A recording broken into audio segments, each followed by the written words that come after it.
수험생 여러분 안녕하십니까? 시험 치르느라고 고생 많으셨습니다. 다행히 행정학은 어렵게 출제되지는 않았습니다. 그래서 대부분 단답형 중심으로 이렇게 출제가 돼서 여러분들이 문제를 풀 때도 체감 난이도가 그렇게 높지 않았을 것이라고 판단됩니다.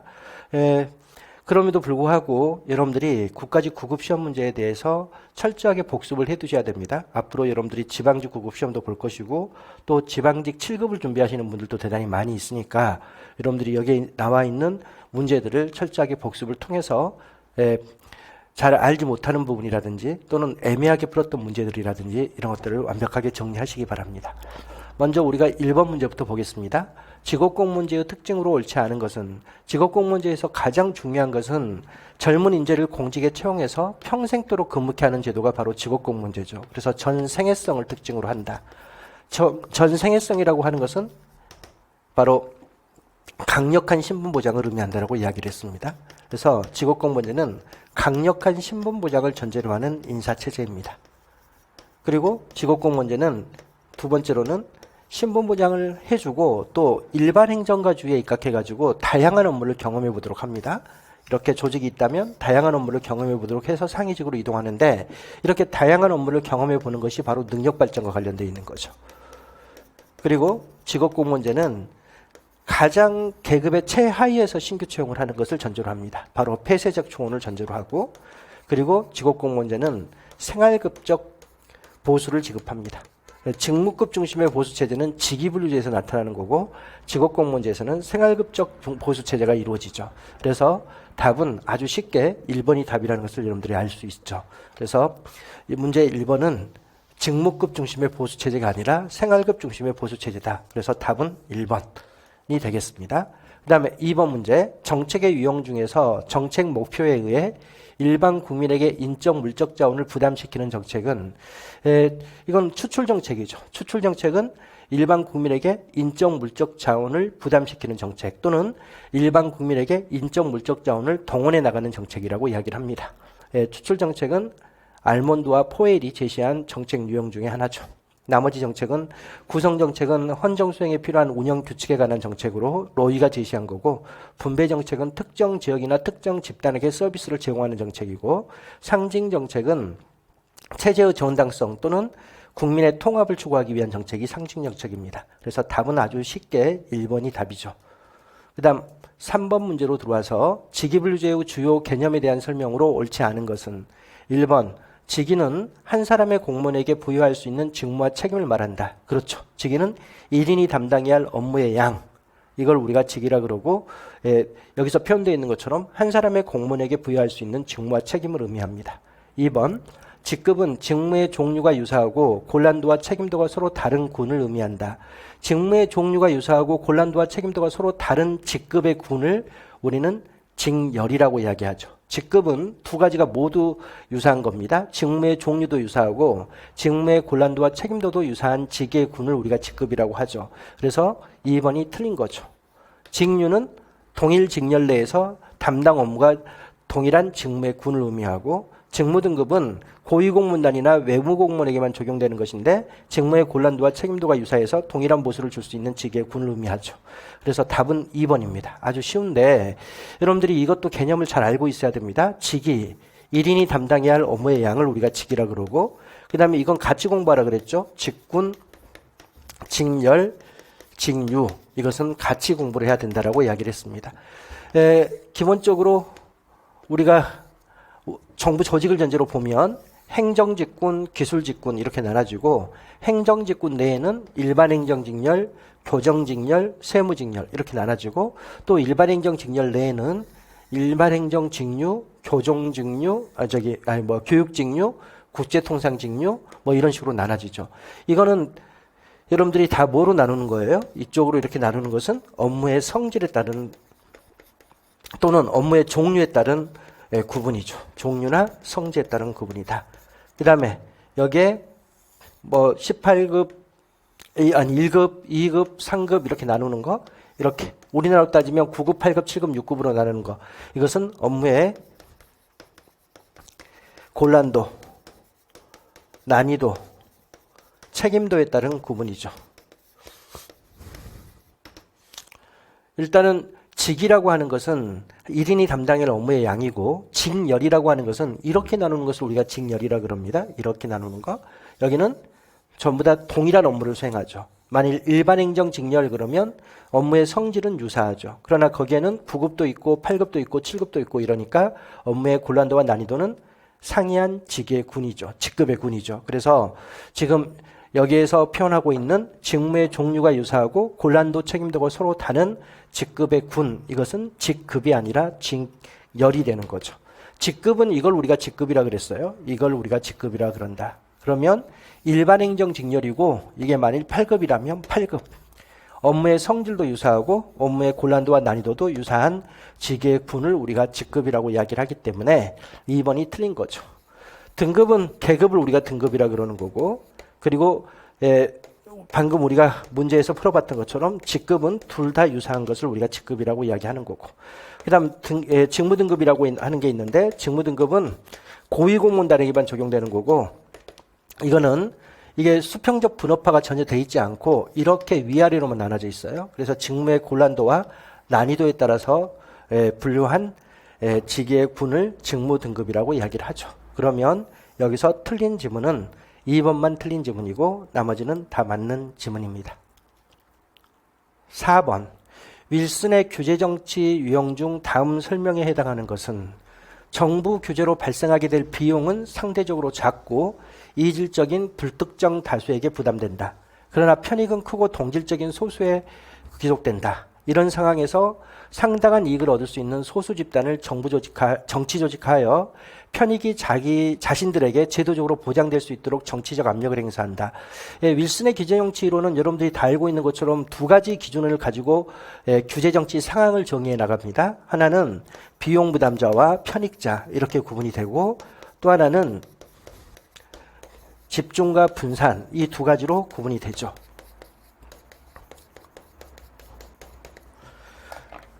윌슨의 규제정치 상황을 우리가 그림으로 그려보면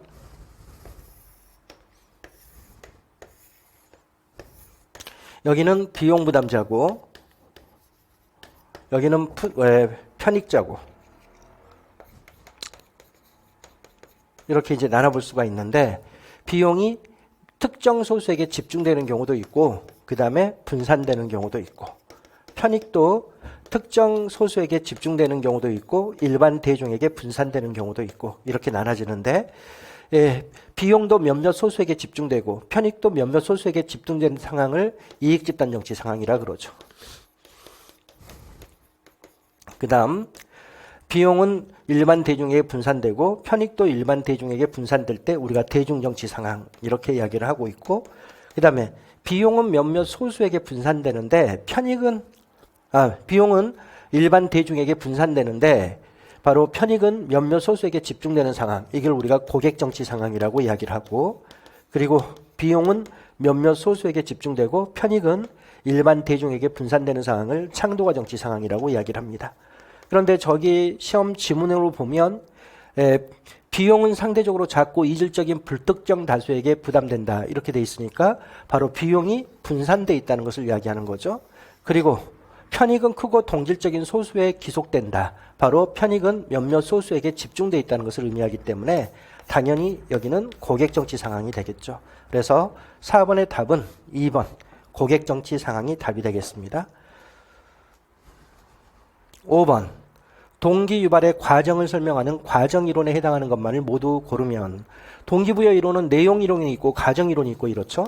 내용이론은 무엇이 동기부여를 시키느냐, 즉 왓에 초점을 두고 있는 이론이 바로 내용이론입니다. 내용이론은 대부분의 욕구 충족과 관련되어 있죠. 바로 이런 욕구를 충족시켜주면 사람들은 동기유발이 된다 이런 거고요. 과정이론은 인간의 심리적 과정을 보는 겁니다. 사람들은 어떤 심리적 과정을 통해서 동기유발이 되느냐, 여기와 관련되어 있는 것이어서 여기는 우리가 어떤 경로를 통해서 동기유발이 되느냐, 이걸 바라보는 게 바로 과정이론입니다. 프룸의 기대이론은 과정이론의 가장 대표적인 이론이고, 아담스의 공정성 이론도 과정이론이고, 로크의 목표 설정 이론도 과정이론이죠. 엘더퍼의 ERG 이론이나 맥그리거의 X이론, Y이론은 내용이론에 속하는 거죠. 이것도 아주 문제가 쉽게 출제된 거죠. 그럼 답은 1번이죠. 그래서 기억, 니은, 디귿이 바로 과정이론에 속합니다. 6번.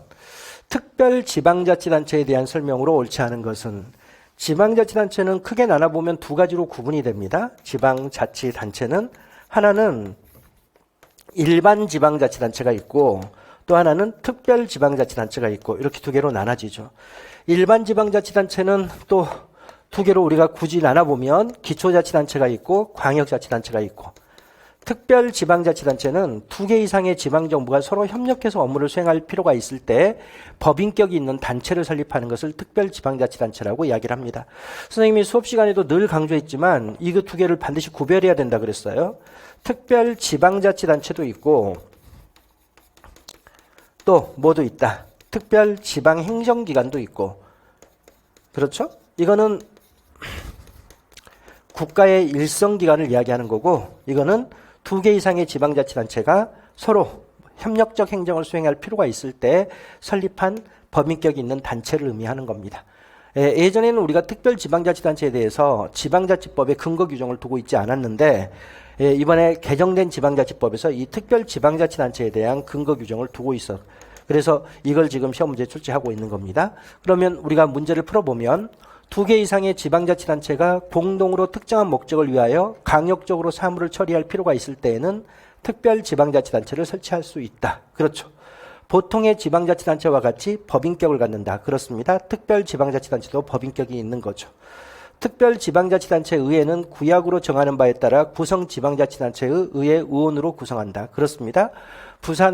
부산시하고 거제시 간에 특별지방자치단체를 설치했다면 특별지방자치단체의 지방의회는 바로 거제시와 부산시 지방의회 의원으로 구성이 됩니다. 그 다음 구성지방자치단체 장은 지방자치법상 겸임 제한 규정에 의해 특별지방자치단체 장을 겸할 수 없다. 틀렸죠. 구성지방자치단체 장이 뭐다? 특별지방자치단체 장을 겸할 수 있도록 돼 있습니다. 특별지방자치단체 장을 다 새롭게 다시 뽑고 이렇게 할 수가 없으니까 구성지방자치단체 장이 그것을 겸임할 수 있도록 법의 근거 규정을 두고 있습니다. 그래서 6번의 답은 4번만 틀린 지문이고 나머지는 다 맞는 지문입니다. 7번 나카무라와 수모드의 정책 결정자와 집행자의 관계에 따른 정책 집행의 유형에 대한 설명으로 옳지 않은 것은 이것도 우리가 문제를 수없이 많이 풀어봤던 그런 이론에 대한 것입니다. 나카무라와 수모루들은 정책 집행자 유형을 5가지로 나누죠. 고전적 기술가형, 지시적 이인가형, 협상가형, 재량적 실험가형.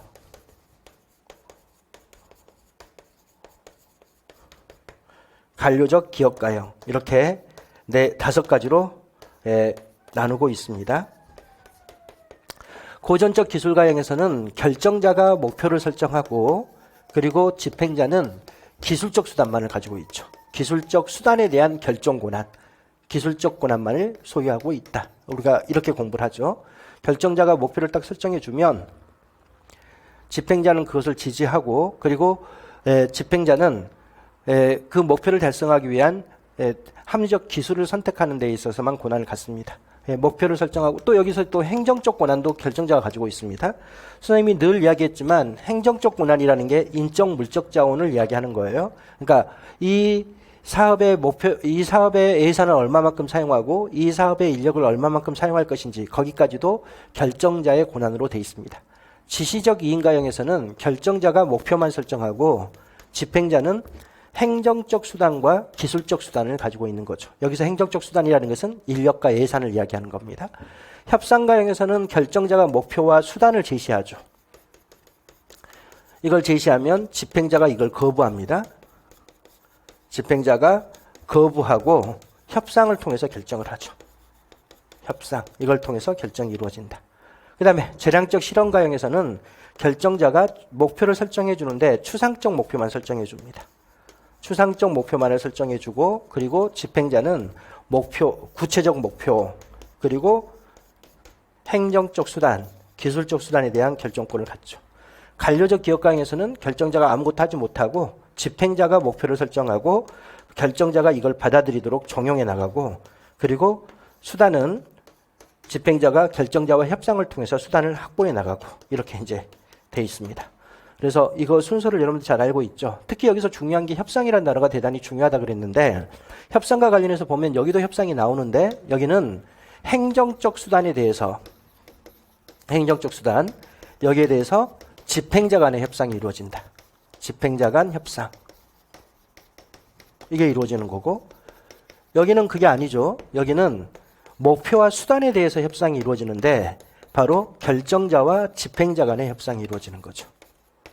그 다음에 여기도 협상이 이루어지는데 여기는 수단에 대한 협상이 이루어지는데 이때 수단에 대한 협상은 결정자와 집행자 간의 바로 수단에 대한 협상이 이루어집니다.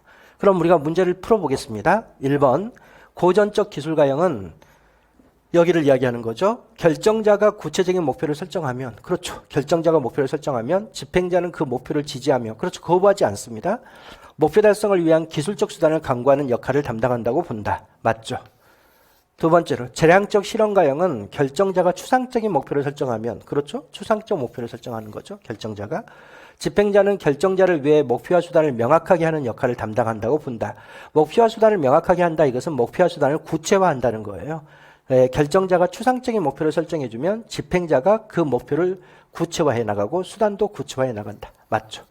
관료적 기억가형은 집행자가 목표와 수단을 강구한 다음 결정자를 설득하고 결정자는 집행자가 수립한 목표와 수단을 기술하는 역할을 담당한다고 본다. 그렇습니다. 바로 집행자가 모든 걸 다해 목표를 설정하고 수단을 선택하고 그리고 이걸 받아들이도록 결정자가 이걸 받아들이도록 종용해 나가는 겁니다. 그래서 집행자가 목표와 수단을 강구한 다음에 결정자를 설득하고 결정자는 집행자가 수립한 목표와 수단을 기술하는 역할만을 담당해 나갑니다. 4번 지시적 이인가형은 여기를 이야기하는 거죠. 결정자가 구체적인 목표와 수단을 설정하면 정확하게는 결정자는 목표를 구체화해 나갑니다. 그리고 행정적 수단이라든지 기술적 고난에 대한 수단은 집행자가 담당해요. 그러니까 바로 결정자가 구체적인 목표와 수단을 설정한다 이러면 틀려요. 바로 결정자는 구체적인 목표를 설정하면 집행자는 결정자의 지시와 이임을 받아서 정책 대상 집단과 협상하는 역할을 수행한다. 정책 대상 집단과 협상한다 이런 건 아닙니다. 정책 집행자는 결정자의 지시와 이임을 받아서 바로 뭘 한다. 바로 수단. 여기 행정적 수단이나 기술적 수단을 강구해 나갑니다. 그러나 정책 대상 집단과 협상한다 이런 건 틀려요. 결정자의 지시와 이임을 받아서 바로 행정적 수단, 기술적 수단에 대한 결정을 수행해 나가는 거죠. 그래서 행정적 수단과 기술적 수단에 대한 고난을 수행해 나간다라고 표현되어 있어야지 정책 대상 집단과 협상한다 이런 것은 여기에 해당하지 않습니다. 그리고 여기서 협상이라고 하는 게 선생님이 여기 지금 이 문제잖아요. 집행자들 간의 협상이 이루어진다는 것이지 정책 대상 집단과 협상이 이루어진다는 것을 의미하지도 않습니다. 그래서 여기는 전체적으로 다 틀린 거죠.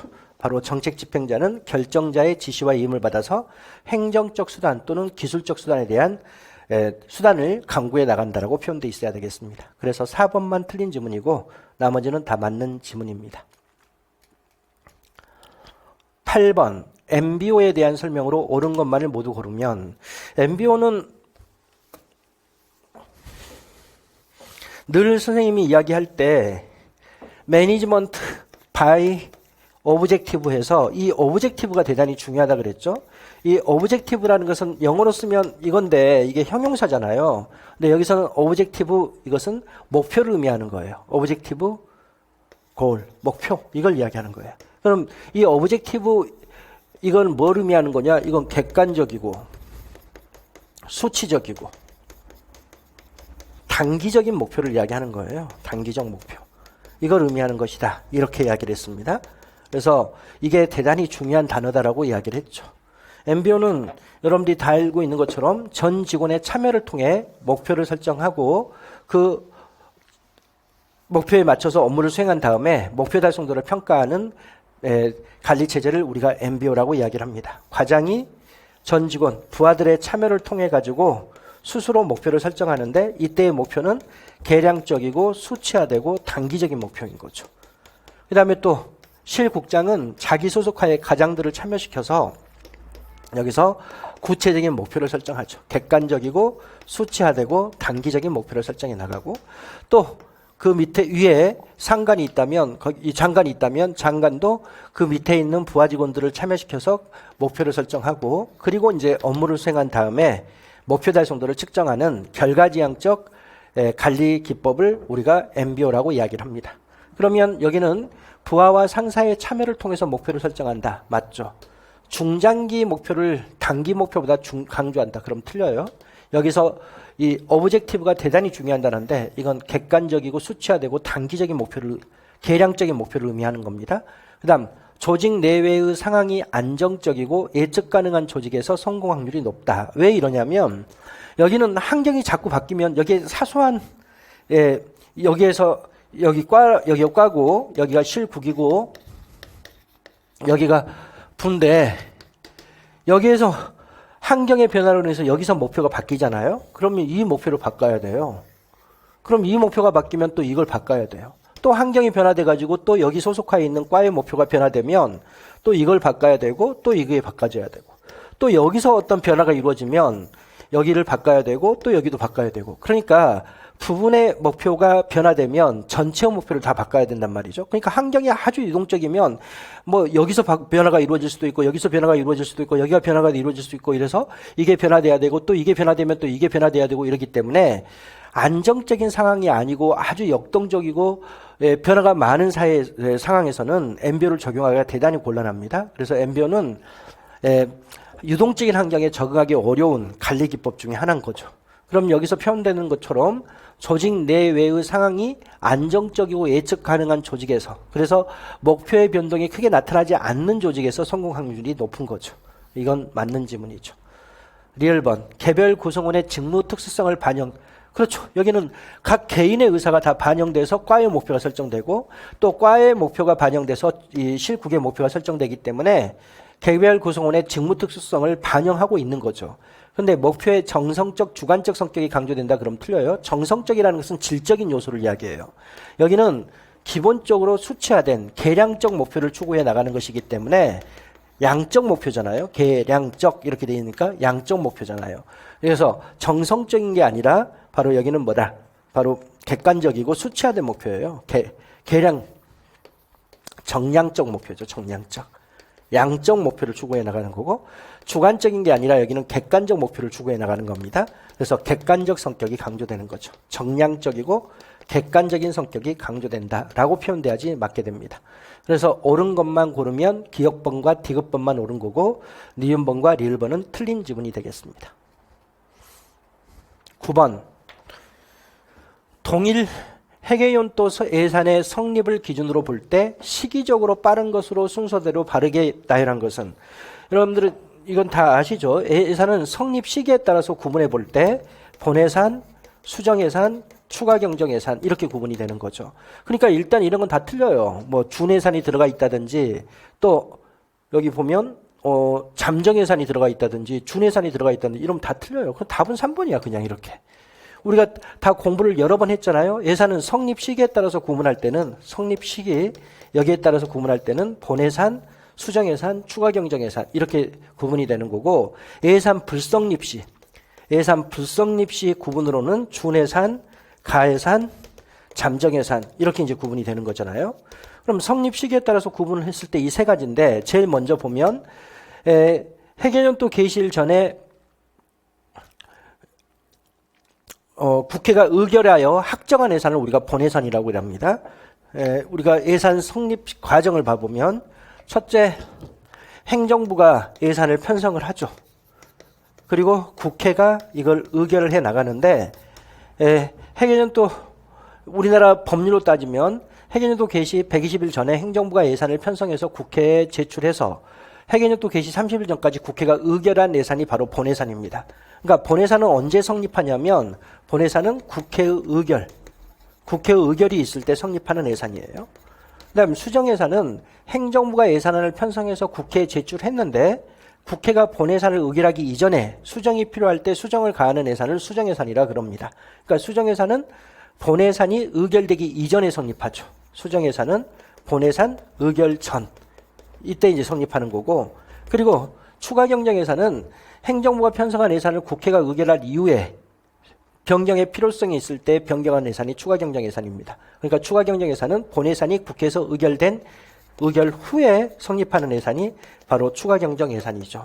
그래서 제일 먼저 성립하는 게 수정예산입니다. 본예산이 국회에서 의결되기 이전에 성립하는 예산이 수정예산이고, 그리고 국회에서 본예산이 의결되면 그 다음에 이제 본예산이 성립되는 거고, 그리고 본예산이 성립된 이후에, 즉 본예산이 국회에서 의결된 이후에 변경의 필요성이 있을 때 변경한 예산이 바로 추가경정예산이니까 3번은 그 순서대로 잘 배열되어 있는 거죠. 수정예산, 본예산, 추가경정예산 이렇게 성립이 되는 겁니다. 그래서 성립 시기에 따라서 이 세 가지로 구분이 된다는 거 반드시 여러분들이 잘 알고 있어야 되죠. 답은 3번입니다. 10번.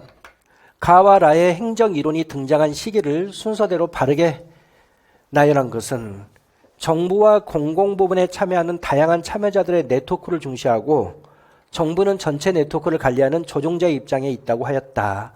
이거는 당연히 유거버넌스론이죠. 유거버넌스론은 1990년대에 등장하는 이론입니다.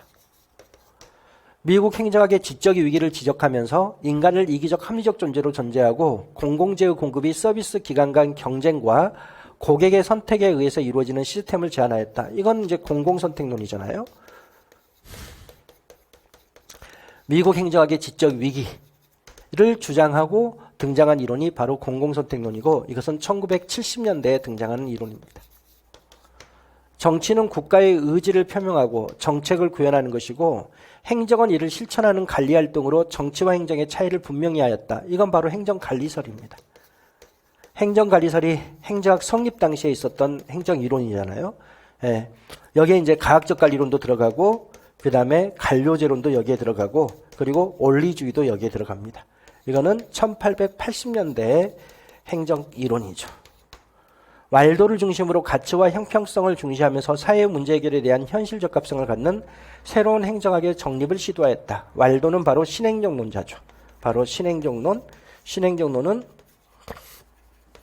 1960년대 이론입니다. 그러면 가장 시기상으로 빠른 것은 이거고 그 다음에 두 번째로 신행정론, 세 번째로 공공선택론, 네 번째로 유거버넌스론 이렇게 순서가 이루어져 있습니다. 그래서 등장 시기로 나눠보면 다, 라, 나, 가 순이 되겠죠. 2번이 답이 되겠습니다.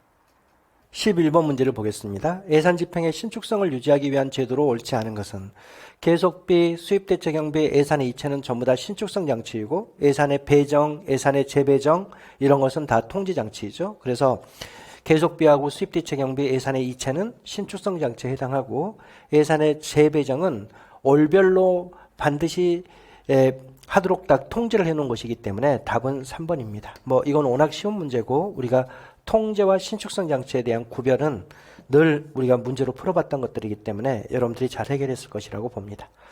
그 다음 12번 정부 간의 변천에 대한 설명으로 옳지 않은 것은 19세기 근대 자유주의 국가는 야경 국가를 지향했다. 그래서 근대 입법국가는 스몰 앤 칩 거버먼트 그래서 우리가 소국 국가라고 이야기를 하고 또 밤에 집만 지키는 역할만 했다라고 해서 야경 국가라고도 표현합니다. 2번 대공황 이후 케인즈주의 루즈벨트 대통령의 뉴딜 정책은 큰 정부관을 강조하였다. 그렇죠. 대공황 이후에 바로 정부가 적극적으로 시장에 개입해서 경제의 안정화를 추구했던 것이 바로 케인즈주의고 케인즈주의를 국가정책으로 실현한 대통령이 루즈벨트 대통령이고 그 정책이 바로 뉴딜 정책입니다. 바로 뉴딜 정책으로 인해서 큰 정부가 추구되죠. 그래서 바로 행정국가 빅 앤 스트롱 정부가 바로 만들어진 게 대공황 이후에 케인즈 정책 때문에 이루어지는 겁니다. 2번은 맞는 지문이죠. 3번 영국의 대처리즘, 미국의 레이거노믹스는 작은 정부를 지향하였다. 바로 이게 신보수주의죠. 신보수주의는 바로 작지만 강한 정부를 추구하는 거죠. 영국의 대처리즘, 미국의 레이거노믹스가 바로 신보수주의 국가의 대표적인 정부 운영 방식이었던 거고 작은 정부를 지향합니다. 4번 하이에크는 노예의 길에서 시장 실패를 비판하고 큰 정부를 강조하였다. 이 하이에크라는 사람은 신자유주의자의 가장 대표적인 학자죠. 신자유주의. 그리고 이 사람은 노예의 길이라는 책을 통해 가지고 정부가 시장에 개입하는 것을 극도로 비판합니다. 바로 노예로의 길은 국가기획이 바로 국민을 노예로 만든다라고 표현했던 책인데, 이것은 국가기획이라는 것은 국가가 시장에 개입하는 것을 의미하는 거죠. 그래서 국가가 시장에 개입하는 것을 극도로 비판했던 학자가 바로 하이에크예요. 그래서 하이에크는 노예로의 길에서 정부 실패를 비판하고 작은 정부를 강조했던 거죠. 신자유주의의 가장 대표적인 학자이기 때문에 작은 정부와 연결되어 있습니다. 그래서 12번의 답은 4번이 틀린 지문이고 나머지는 다 옳은 지문입니다. 13번, 공무원의 신분 변경과 소멸에 대한 설명으로 옳지 않은 것은 1번, 직권면직은 법률상 징계의 종류로 규정되어 있지 않다. 그렇습니다. 이건 임용권자가 직권으로 공무원의 신분을 박탈하는 처분을 우리가 직권면직이라 그러죠. 직권면직을 다른 말로 우리가 면직처분이라고도 이야기를 하는데, 이건 징계의 종류가 아니죠. 조직의 사정만으로도 직권면직을 할 수가 있기 때문에 그렇습니다.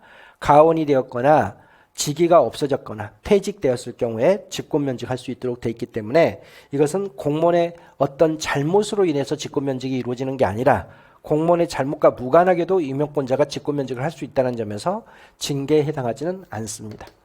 두 번째, 정직은 징계처분의 일종으로 정직기간 중에는 보수의 2분의 1을 감하도록 되어 있다. 정직은 징계처분의 일종이죠. 우리가 징계 그러면 경징계로 견책과 감봉이 있고, 그리고 중징계로 정직, 강등, 해임, 파면, 이렇게 네 가지가 있고 이렇습니다.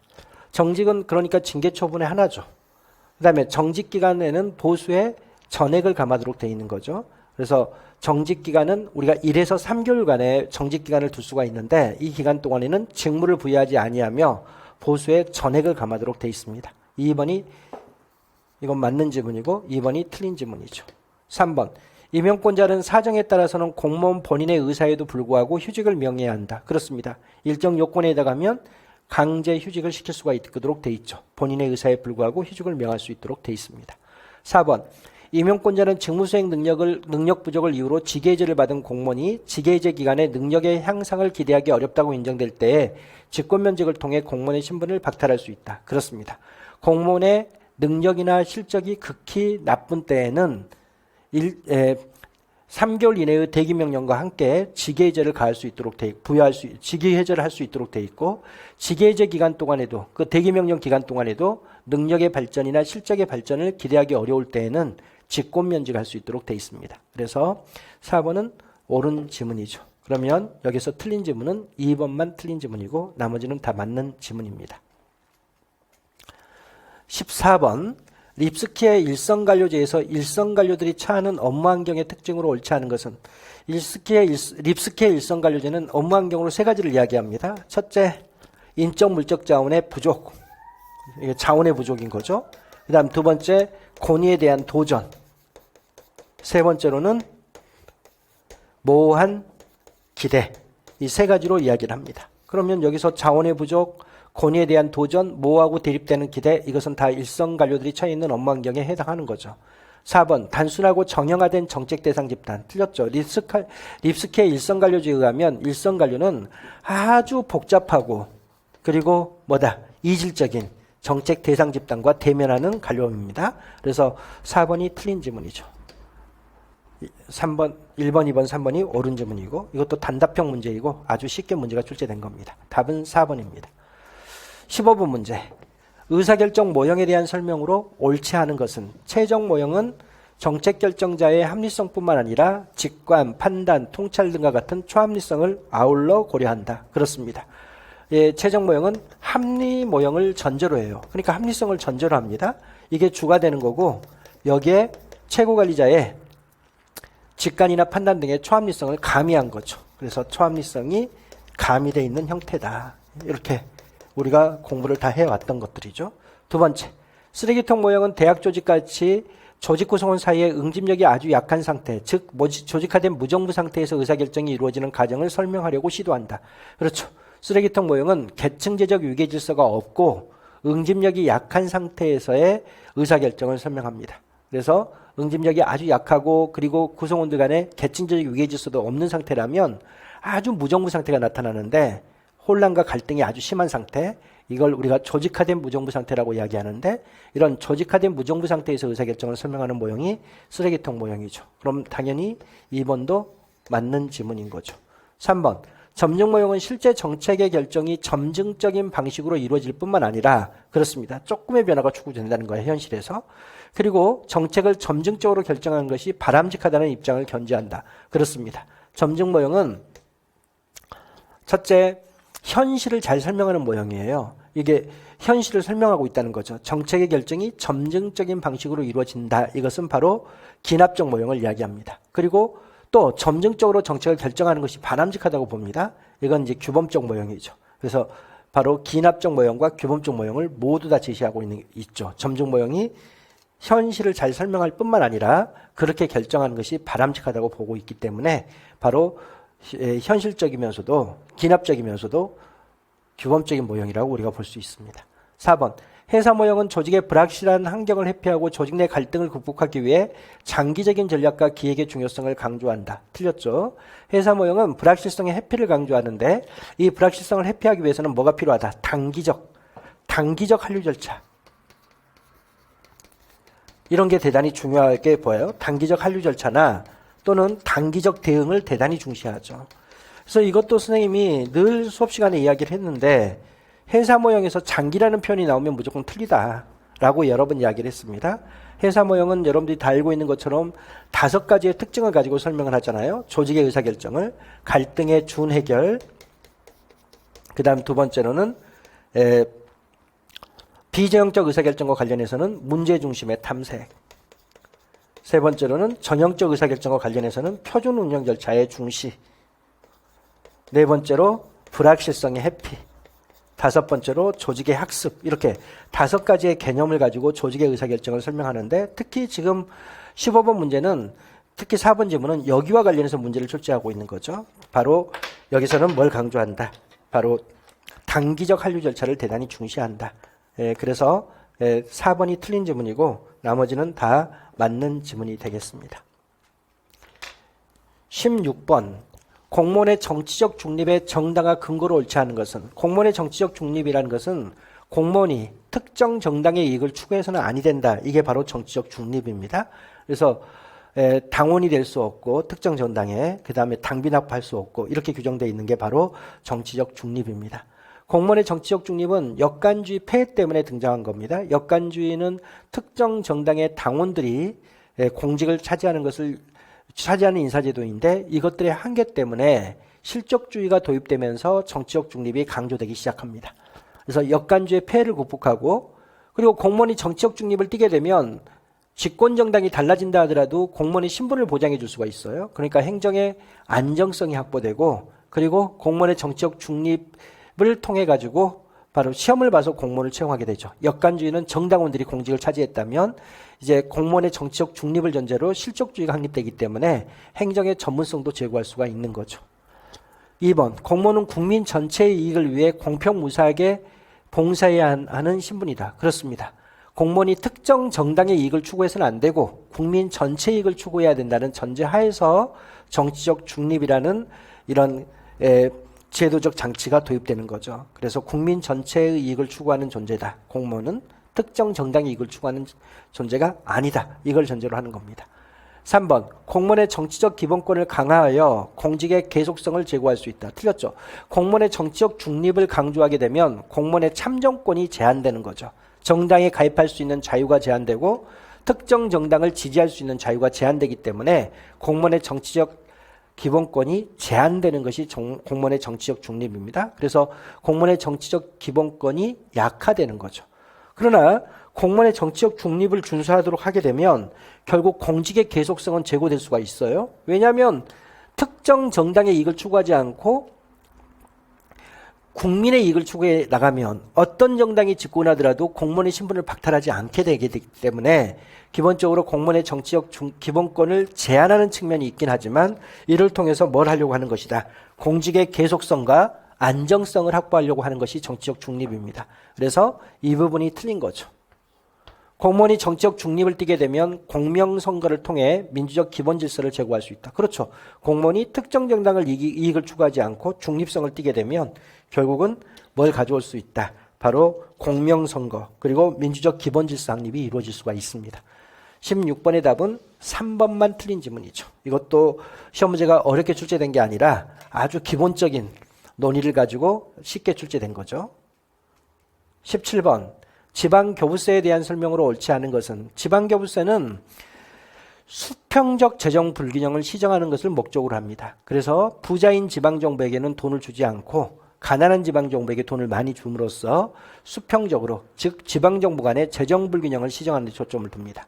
그런데 국세의 일부를 주기 때문에 결국 국가와 지방정부 간의 재정 불균형도 시정되죠. 그래서 수평적 재정 불균형과 수직적 재정 불균형을 모두 시정해 나가는 제도적 장치가 바로 지방교부세입니다.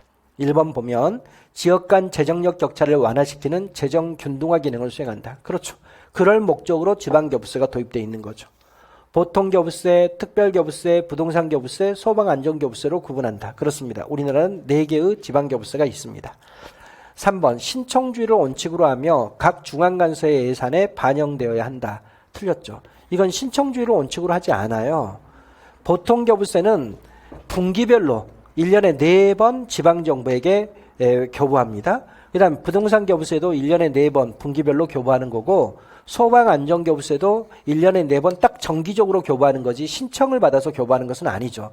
물론 이제 특별교부세 같은 경우에는 특별한 지역적 현안이 있거나 특별한 재정 수익 감소가 있을 경우에 하는 것인데 뭐 특정 지역에 지진이 발생했거나 특정 지역에 어떤 재난이 발생했거나 이랬을 때 신청을 원칙으로 하는 건 맞아요. 특별교부세는. 그러나 이것도 각 중앙관서의 예산에 반영되어 있지 않습니다. 이건 행정안전부의 예산에 반영되어 있어요. 행정안전부가 딱 정해진 금액을 교부하는 것이니까. 이거는 내국세 총액의 19.24%에서 97%. 이것은 내국세 총액의 19.24%에서 3%. 이것은 종부세 전액. 여기는 담배에 부과되는 개별 소비세의 45%를 딱 정해져 있는 금액을 행정안전부가 교부하는 것이기 때문에 각 중앙관서 예산에 반영되어 있는 것이 아니죠. 행정안전부에 반영되어 있는 거죠. 그래서 일반적으로 지방교부세는 신청주의를 원칙으로 하는 게 아니라 딱 정해져 있는 절차에 따라서 1년에 4번 분기별로 교부하는 것을 원칙으로 하는 것이고 그리고 행정안전부의 예산에 반영되어 있어야 하는 겁니다. 4번 부동산교부세는 종부세를 재원으로 하며 종부세 전액을 지방자치단체에 교부하도록 되어 있습니다. 4번은 맞는 지문이죠. 그래서 17번의 답은 3번만 틀린 지문이고 나머지는 모두 옳은 지문입니다. 18번 정부 업무 평가 기본법상 우리나라의 정부 업무 평가 제도에 대한 설명으로 옳지 않은 것은 1번 특정 평가는 국무총리가 중앙행정기관과 공공기관을 대상으로 국정을 통합적으로 관리하기 위한 목적을 갖는다. 일단은 이 공공기관이 여기에 들어가면 절대 안 돼요. 우리가 정보업무평가 기본법을 공부할 때 평가의 종류를 공부하면 3가지로 나눠서 공부하잖아요. 중앙행정기관에 대한 평가가 있고 지방자치단체에 대한 평가가 있고 그 다음 3번째로는 공공기관에 대한 평가가 있고 이렇게 3개로 나눕니다. 그 다음 중앙행정기관에 대한 평가는 크게 3가지가 있죠. 하나는 자체평가가 있고 또 하나는 재평가가 있고 또 하나는 특정평가가 있고 지금 시험 문제 낸 것은 바로 이 부분 특정평가를 낸 거잖아요. 당연히 공공기관이 들어가면 안 되죠. 지방자치단체에 대한 평가는 자체평가가 있고 그 다음에 합동평가가 있고 이렇죠. 그 다음에 공공기관에 대한 평가는 공공기관 외부의 기관에 의해서 평가를 받도록 되어 있습니다. 여기는 공공기관 외부의 평가. 바로 한국전력공사다 그러면 뭐 3일 회계배분이나 이렇게 자체평가가 아니라 여기는 공공기관 외부의 기관에 의한 평가를 받도록 법에 규정되어 있는 거죠. 그러면 지금 특정평가를 공공기관을 대상으로 한다고 되어 있으니까 당연히 틀리죠. 특정평가는 2개 이상의 중앙행정기관과 관련된 시책이라든지 또 대통령이 특별히 중시하는 역점사업 같은 경우를 국무총리가 평가하는 것을 이야기합니다. 그래서 여기에 공공기관이 포함되어 있기 때문에 틀린 거죠. 이걸 3개를 나눠서 공부해야 됩니다. 중앙행정기관에 대한 평가 3개, 지방자치단체에 대한 평가 2개, 공공기관에 대한 평가 하나 이런 식으로 나눠져 있는 겁니다. 그래서 1번은 틀린 거죠. 2번 국무총리 소속하의 심의의결기구로서 정보업무평가위원회를 둔다. 그렇죠. 바로 국무총리가 평가의 주관 부처이기 때문에 바로 국무총리 소속하에 평가에 대한 심의의결기구로 정보문평가위원회를 두고 있습니다. 지방자치단체의 자체평가에 있어서 행정안전부 장관은 평가 관련 사항에 대하여 지방자치단체를 지원할 수 있다. 당연하죠. 지방자치단체가 스스로 정책에 대해서 평가하는데 거기에 대해서 행정안전부 장관이 지원 가능합니다. 자체평가는 중앙행정기관 또는 지방자치단체가 소관정책 등을 스스로 평가하는 것이다. 그렇죠. 여기 중앙행정기관에도 자체평가가 있고 지방자치단체에도 자체평가가 있는데 이것은 중앙행정기관이나 지방자치단체가 스스로 자신들의 정책을 평가하는 것을 말하죠. 그럼 18번의 답은 1번만 틀린 지문이고 나머지는 다 옳은 지문입니다. 19번 중앙정부 결산보고상의 재무제표로 옳은 것은 이것도 우리가 여러 문제로 많이 풀어봤던 건데 첫째 재정상태표가 있고 그 다음에 또 하나는 재정운용표가 있고 그 다음 또 하나가 뭐가 있어요? 순자산변동표가 있고 이렇게 이제 세 가지로 나눠지죠. 재정상태표는 이건 절량 개념의 재무제표고 여기는 주로 뭘 기록하냐면 자산, 부채, 자본 이걸 기록하는 거죠. 재정운용표는 이건 실제 돈이 들어오고 나가고를 기록하는 겁니다. 이건 유량 개념이죠. 그래서 여기는 수익과 비용을 기록하도록 되어 있는 거죠. 그 다음에 이제 순자산변동표는 재정상태표에서 이것만 띄어가지고 자본을 우리가 순자산이라 그러니까 자본에 대해서 기록하고 있는 게 순자산변동표입니다. 그래서 우리나라의 재무제표는 이 세 가지로 구성이 되어 있어요. 그러면 답은 3번이죠. 재정상태표, 재정운용표, 순자산변동표 이 세 가지로 구성이 되어 있습니다. 20번 전자정부법에서 정의하고 있는 다음의 개념은 일정한 기준과 절차에 따라 업무, 응용, 데이터, 기술, 보안 등 조직 전체의 구성 요소들을 통합적으로 분석한 뒤 이들 간의 관계를 구조적으로 정리한 체제 및 이를 바탕으로 정보화 등을 통하여 구성 요소를 최적화하기 위한 방법 이걸 우리는 뭐라 그래요? 정보기술 아키텍처라고 이야기를 하는 겁니다. 그럼 이 정보기술 아키텍처는 뭐냐?